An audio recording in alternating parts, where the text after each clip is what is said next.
ওয়াজ মাহফিল একটু 11টা বাজলেই এটা হলো হুজুরকে একটা ওয়ার্নিং দেয় টাইম। জুমায় 5 মিনিট যদি বয়ান একটু এদিক সেদিক হয়, এটা ভদ্র ভাষায় হুজুরকে একটা থ্রেট, বুঝেন না? তার মানে বুঝাইতে চায় আমি টাইম দেখি, আপনার কিছু না। আসলে আমি দেখি না, আপনারে দেখাই। হুজুর ওয়াজ তো করেন, টাইম ঠিক আছে তো? শুধু লাইনে বাইরে 1 মিনিট কিংবা 2 মিনিট। এই বাংলাদেশের জীবনে কোনোদিন এরকম মিনিট মিনিট হিসাবে সংসদের অধিবেশন শুরু হয়েছিল? বিমান কি মিনিট মিনিটে ছাড়ে?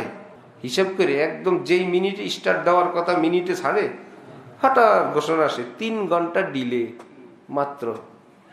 সব নিয়ে টাকা পয়সা যা ছিল রিয়াল মিয়াল সব খায়া মদিনা এয়ারপোর্টে এসে বসে রইলাম।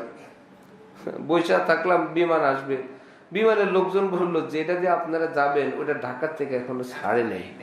এত খুশি হয়েন না, ওই ঢাকার থেকে আসবে, আসলে আমরা অল্প সময়ের মধ্যে টিম রেডি আছে, ধুইয়া মুইসা ঝাড়ু টাড়ু দিয়া আপনাদের ঝটপট, এতে কোনো অসুবিধা হয় না। ইমাম সাহেব যদি 1:30টায় জামাত 32 বাজে ইমাম মসজিদে এখনো আসে নাই, মনে হয় এত বড় গুনাহ, বড় মুশকিল। আল্লাহ আমাদেরকে দ্বীনের বুঝ দান করেন।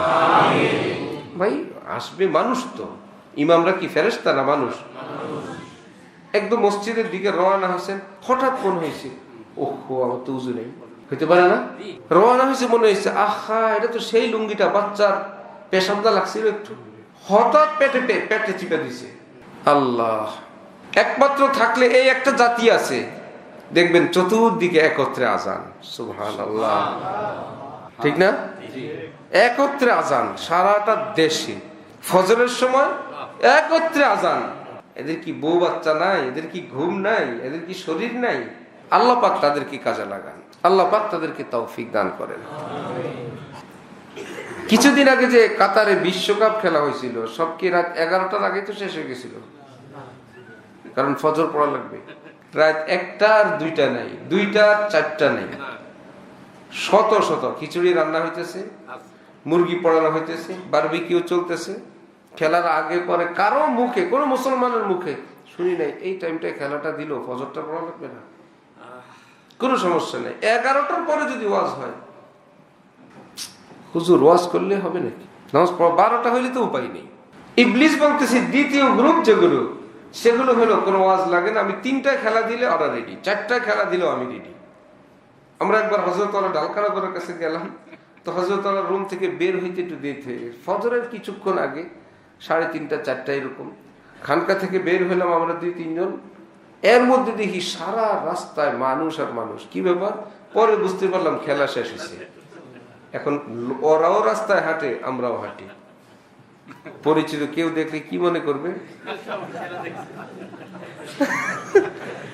এমন শরম লাগলো যে হুজুর কোন জায়গা থেকে কাম সেরে আসছে। কি খুবই লজ্জা লাগলো, খুবই লজ্জা লাগলো যে একদম এই টাইমে, যে না এটা তো কোনো মিলাদের টাইম না, কোনো দোয়ার টাইম না, ঠিক না? হয়তো কাম সেরে আসছে ফাঁকে ফাঁকে কোনো দিক থেকে।